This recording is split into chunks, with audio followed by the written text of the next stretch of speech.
اگر زانی کو سنگسار نہ کیا جائے، اگر وہ بچ گیا ہے توبہ کرے، اللہ تو شرک کے وجہ ہر چیز معاف ہو جائے گی۔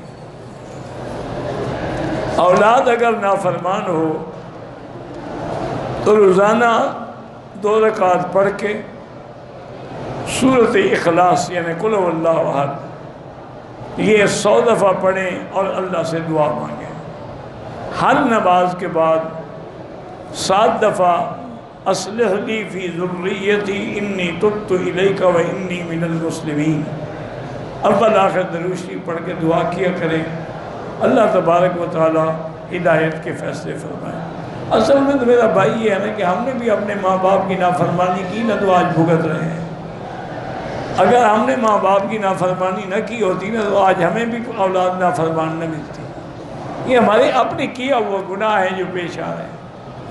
وہ ایک واقعہ مشہور ہے نا کہ ایک لڑکے نے غصے میں آ کے باپ کو مارا، باپ گر گیا تو اس کو ٹانگوں سے پکڑ کے گھسیٹا، اور تھوڑا گھر سے باہر نکلا تو وہاں جب تک پہنچا تو وہ پہلے تو اس کا باپ پڑا ہوا، پھر یکدم اس کا باپ اٹھا اور 2 تھپڑ لگایا تو وہاں جا پڑا۔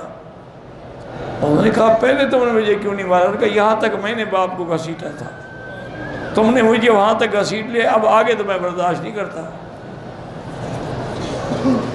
یہ تو جو کرو گے وہ بھرو گے، جو بو گے وہ کاٹو گے۔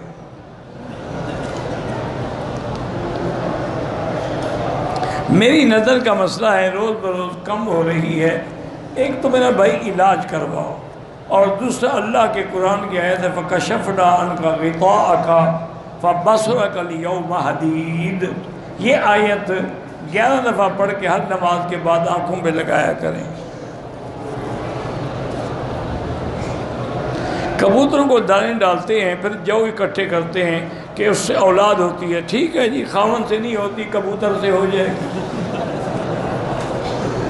نہیں، پھر جو لے جانے کی کوئی کبوتر پکڑ کے لے جاؤ۔ اِنَّا لِلَّهِ وَإِنَّا إِلَيْهِ رَاجِعُونَ۔ اور کیا کریں، کیا کہہ سکتے ہیں بتائیں آپ؟ لا حول ولا قوت الا باللہ۔ یعنی آپ حیران ہوں گے، آپ کے پاکستان کی بات میں کر رہا ہوں، میں کوئی یورپ کی کنٹری کی بات نہیں کر رہا۔ وہاں ایک پیر صاحب ہیں، ایک مقام ہے، وہاں پر مرد کے آلہ تناسل لکڑی کے بنے ہوئے بکتے ہیں، وہ لوگ لے آتے ہیں، عورت پھیرتی ہے کہ بچہ پیدا ہو جائے۔ اِنَّا لِلَّهِ وَإِنَّا إِلَيْهِ رَاجِعُونَ۔ للیاں والا پیر، یہ پتہ نہیں کیا کہتے ہیں اس کو۔ اس سے لوگوں کو پھر ملتا بھی یہی ہے نا۔ ایک تو ایک شاہ جی نے لکھا، ایک واقعہ تھا سکھر کا، آپ نے پل شاید دیکھا، میں نے تو دیکھا ہے، وہ 2 حصے ہیں، ایک حصے کے بعد تھوڑا سا پھر وہ ٹھیک جگہ، پھر آگے پھر پل ہے، اسی درمیانی جگہ پر ایک فقیر بیٹھے رہتے تھے، داڑھی بھی اتنی بڑی تھی لیکن بیٹھا ننگا رہتا، الف ننگا، اور مرد اور عورتیں آگے جناب چوم رہی ہیں اور یہ کر رہی ہیں، اور کوئی ہاتھ باندھ کے بچہ نہیں ہوتا وہ بال توڑ کے دے دیتا۔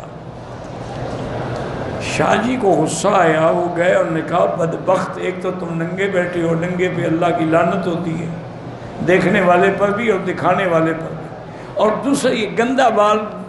اور نے کہا شاہ جی جاؤ اپنا کام کرو، جو خدا کو چھوڑ کے میرے پاس ہیں ان کو یہ نہ دوں تو کیا دوں؟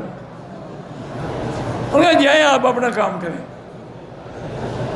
جو خدا کا دروازہ چھوڑ کے مجھ سے بچہ لینے کے لیے آتے میرے پاس پھر یہی کچھ ہے۔ شاہ جی کہتے ہیں میں حیران ہو گیا کہ بندے نے بات تو بڑی پتے کی ہے۔ بعض لوگ ہوتے ہیں اللہ عالم، اس کو کسی نے بتایا ہوگا کہ شاہ جی ہیں، مطلب میں تو نہیں سمجھتا کہ اس کو کوئی علم ہو گیا۔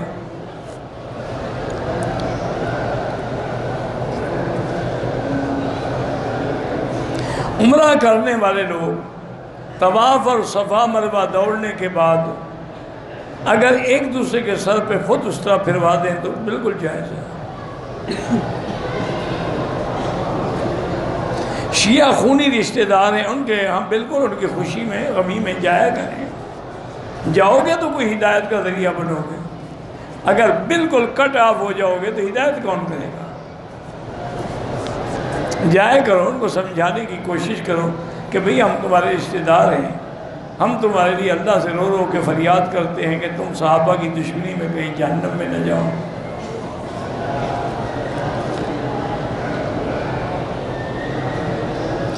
گھروں میں اتفاق کے لیے یہی ہے کہ اللہ کے نام ہے نا، یا لطیف و یا ودود الف بین قلوبنا، یہ پڑھا کریں۔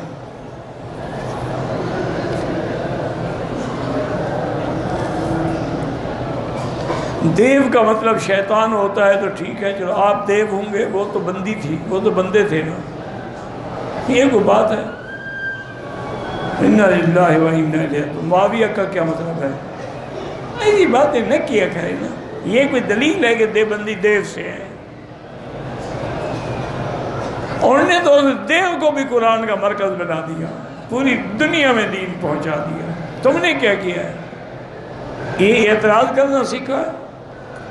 ایک آدمی نے حضرت خواجہ غلام فرید رحمۃ اللہ علیہ جو چاچڑا میں کوٹ میٹھن کے بڑے بزرگ گزرے ہیں، وہ بریلوی مسلک کے تھے، تو ایک آدمی نے ان سے پوچھا کہ حضرت علماء دیوبند کے بارے میں آپ کی کیا رائے ہے؟ فرمایا بھائی میں نے ان کو دیکھا ہے، ملا ہے، سنا ہوں، ان کے بارے میں جو دل میں بری نیت رکھے اس کا خاتمہ خراب ہو جائے۔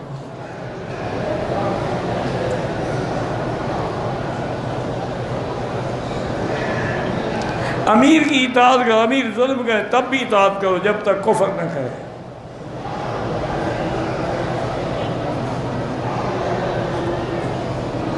شبان ختم نبوت کے شعبے کی چند قادیانوں سے بات چل رہی ہے، ان کو ہم مرزے کے جھوٹ، کذب، دجالی پر تو قائل کر چکے ہیں، بہرحال اللہ ان کو ہدایت کا ذریعہ بنا دے، ضد کا تو کوئی راہ نہیں رہا۔ ورنہ ایمان سے کہیں، ایک طرف جمال محمد مصطفیٰ ہو اور ایک طرف وہ کانا دجال قادیانی ہو، وہ بھی نبی ہو سکتا ہے؟ کوئی عقل کی بات تو کرو۔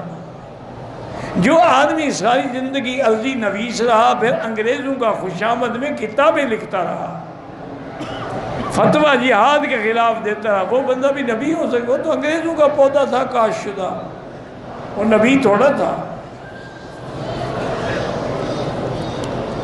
وہ ایک دفعہ کہتے ہیں، میں نے تو نہیں سنا، ہمارے ان علاقوں میں کسی جگہ، میرے خیال میں شاید یہ کروڑ پکے کی بات ہے یا میلسی وغیرہ کی بات ہے، کچھ نٹ ہوتے تھے کسی زمانے میں، تو وہ نقلیں شکلیں کر کے لوگوں کو ہنساتے تھے۔ تو ایک دفعہ وہ تماشا دکھا رہے تھے کہ جناب وہ ایک لائن میں بندے بیٹھے ہوئے ہیں اور بڑا جو ہے ان کا وہ تخت پہ بیٹھا ہوا ہے، کیا نام ہے فلاں؟ انہوں نے کہا اچھا ٹھیک ہے، تم کو تو میں نے نبی بنایا ہے، ٹھیک۔ کرتے گئے، آخر میں جب مرزا قادیانی آیا تو اس نے پوچھا تم کون؟ تم کو کیسے نبی بنایا؟ شیطان کھڑا ہو گیا، اس نے کہا جناب آپ نے 1,24,000 بنایا، میں چپ رہا، ایک میں نے بنایا ہے تو آپ کو تکلیف ہو رہی ہے، یہ میرا بنایا ہوا ہے۔ تو ان کے اس مثال نے جو علاقے میں اثر کیا نا، مولویوں کی تقریر بھی نہیں کرتے۔